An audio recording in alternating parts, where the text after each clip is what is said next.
Customer came in, has a 201 TC with the smart carburetor on it. We're just going to convert it back to the original, the analog style. Not too bad. Found a kit, so we're just going to take care of that. We're going to take you along for the ride. All right, thanks.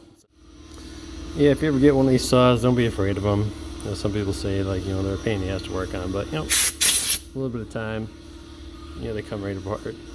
Anyway, let's keep going. Remember, folks, always cut the wires and just leave them in there for the next guy. Just kick that can down the road. We're just going to do that right now. Just kidding. We don't do that. Always think about the next guy. And this one has the white solenoid. I think the upgrade solenoid is black. It has like a different connection, so I think this is like an older one. These are a bit problematic when they get a little bit of water in the fuel. Like the solenoid doesn't really like that. It causes like an erratic running situation. Anyway, let's take your recoil cover off of here. Got these. We got this harness and that. Let's take that apart and just kind of roll that harness right out of there. Not very hard. Okay, that's done. All right, now we'll work on getting the new stuff back in there.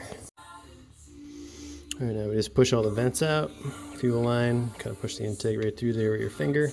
Don't use a screwdriver, you'll poke a hole right through it, then you'll be about $50 for a new boot. Yeah, don't do that. Just use your fingers. Won't be that.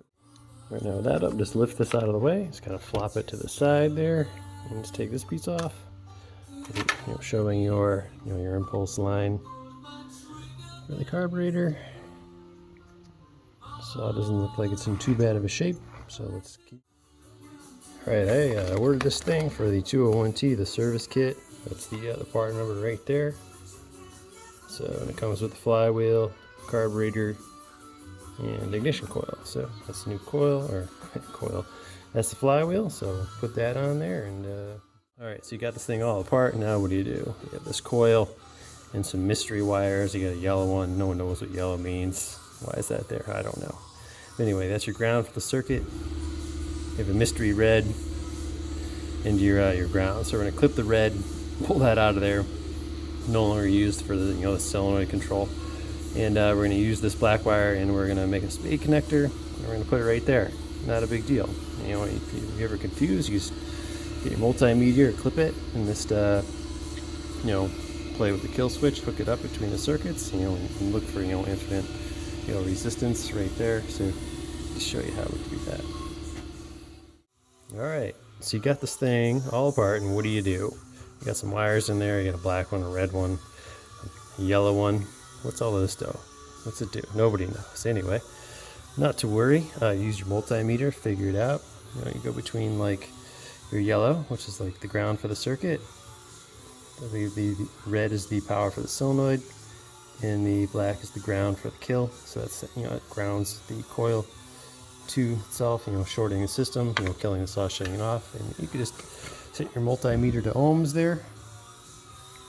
Hook it up in between the wires, and you could play around with it. Just eventually you'll figure it out. When you manipulate the kill switch just like that, just kind of push it forward like you're killing the saw, and you watch for infinite resistances like that, and that's your kill circuit in between the black and the yellow. All right, getting closer. Once you do that, find your black wire.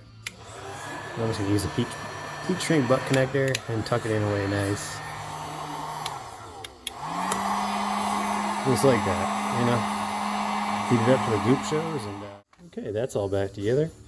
Put that all in there, all nice. Use your fingers or medical hemostat, the blunt end, so you don't ruin that boot. That sucker's expensive. As far as those wires, that connector, just leave that stuff.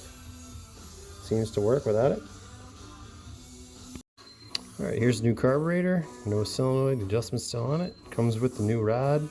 Coincidentally, this carburetor is money. Alright, once you got that rod all snaked in there, that new rod, you can't see it back in there. It's all good to go. Test her on out. Perfect, just like that.